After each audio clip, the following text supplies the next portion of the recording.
An old auction the other day, and they had an old horse trailer, and we've been kind of looking at one for the goats, and I get calves every year or two, so I've been looking at one, getting one, and they had one up there and it was all rusted out. I mean, this one's got some rust on it, but I mean, all this was rusted through, in real bad shape. And I run the bid up a little bit, and then I got out, and then the guy came up to me and said, "Hey, I got one way better shape, and I'll take less money than that for it." So I went and checked it out, and I ended up bringing it home.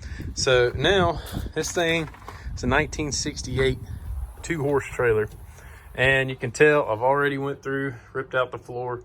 The floor was in not really that bad of shape. It was completely usable, but I'm gonna go ahead through this thing, and I'm gonna make it where I ain't gotta mess with it for years to come. So what we're doing is, the main reason I wanted to make this video is I'm trying something new. And it is a rust inhibiting primer paint. And what I'm doing, I've already done the other side, so I'm gonna start showing you on this side, is I'm just going through with a wire brush and breaking all the loose stuff off. It says on the instructions, do not take it all the way down to bare metal. It likes to stick to rust better. But I'm not gonna strip all this paint off because that'd just take forever. And I'm not gonna pay to have an old horse trailer sandblasted. So we're gonna run through the grinder real quick, clean some of this stuff up, and then we're gonna try this paint out.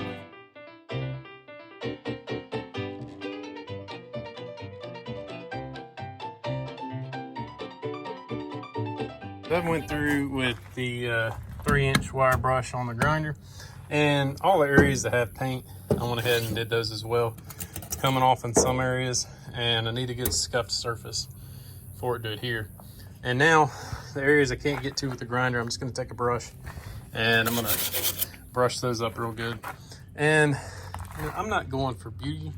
I'm not trying to make this thing show quality. I'm trying to keep it from rusting and make it last for a lot longer. That's all I'm going for here. So the paint is recommended for rusty metal, but I'm going to go ahead and do the whole thing with it.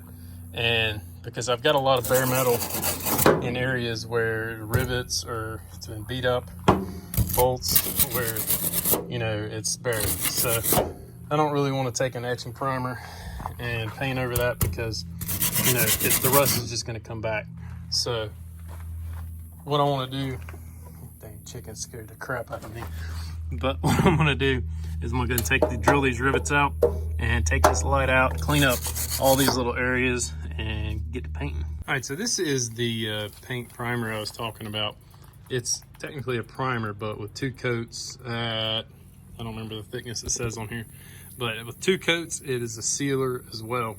So, you know, I've been looking for a good quality rust converter because, you know, I think I bought one implement new for my tractor. The rest of them I buy used, and I'll paint them up or just use them.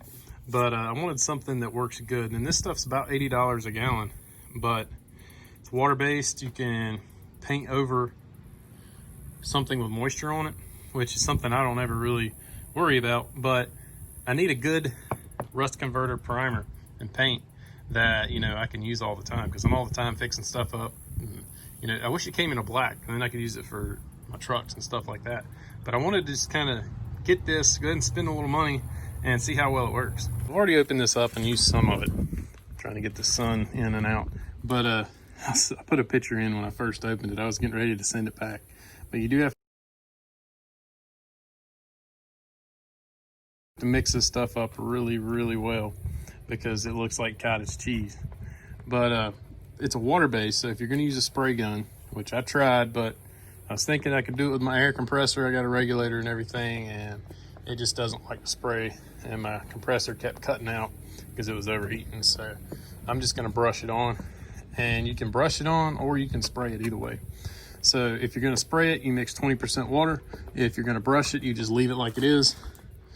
I still mix a little water because this stuff's pretty thick, but I'm going to try it without mixing any water in it today and see how it does. So I started out and I used it straight, and it was just too thick. It wasn't flowing out the way I wanted. You know, I'm having to use a brush because my compressor is not big enough. So it was just leaving a lot of brush marks and really big brush marks. So Now I put probably 3 tablespoons of water in probably about 10 ounces of paint, and it's flowing out a lot better. So go ahead and do a little bit right here. Oh, here we go. But it's flowing out a whole lot better.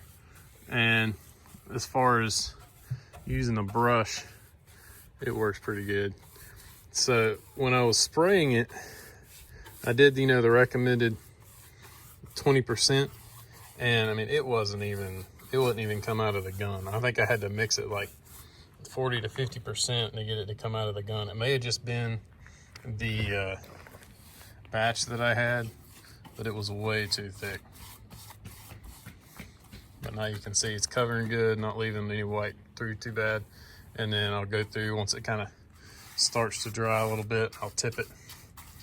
But this is just the first coat, so I'm not too worried about it. On the second coat, I'll go through and tip it a little bit better.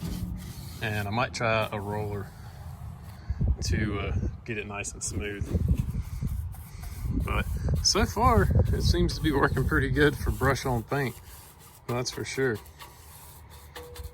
As you can see, it's kind of goopy, and it may just be this batch, but what I just think when you add a couple tablespoons of water to about 10 ounces, it does a lot better, flows a lot better, and it does really good like this, dries really, really fast, but it's just kind of goopy going on and leaves a lot of brush marks. All right, so I added about 3 or 4 tablespoons, and I should measure this out by ounces, but you can see it's a little bit more runny, mixed in really good. And actually, it's kind of amazing. The stuff dries really hard because I went back over some of it with a brush, and it dries really hard. So dries quick. You got to watch it, because this last batch I had here, or that I just mixed up and got done painting, about halfway through it already dried out and was thickening up, so I had to add some more water. Right, well, we went ahead, and my daughter helped me, and we went ahead and got a coat on this side. And it does have some streaking with the brush, but you know, that's what you get. I'm gonna get a roller, a smooth roller, and try to roll this out for the finished coat and try to get it nice and smooth. Because I think I'm gonna just go with this. My wife said she really liked the flat red color, and my daughter did too, and I don't really care as long as it doesn't rust. So it did really good. And I think if you sprayed it on, the first little area I did when our compressor started messing up, it did really good. So now I'm just gonna let this, I think it's got to cure for 48 hours. And then you got to put a coat on that is 0.05 or something like that. It says on the bottle or the can, but I like it. I definitely am gonna use this stuff again. The only thing, I read on some other reviews that it leaves this white residue, and this does do that. It does, especially the areas that have a lot of rust, or you know, it seems to be more on the rust where it's got a little bit of paint. It didn't do it too bad, and I wiped a little bit of it off right here just to try to clean it up. But I'll show you. Let me find an area where, let's see, yeah, like right in here you can see, I can get the camera to focus, I can't tell, but right in here it definitely left some residue, and I don't know what that is or what causes that, but it seems like it'll just wipe right off, wash right off.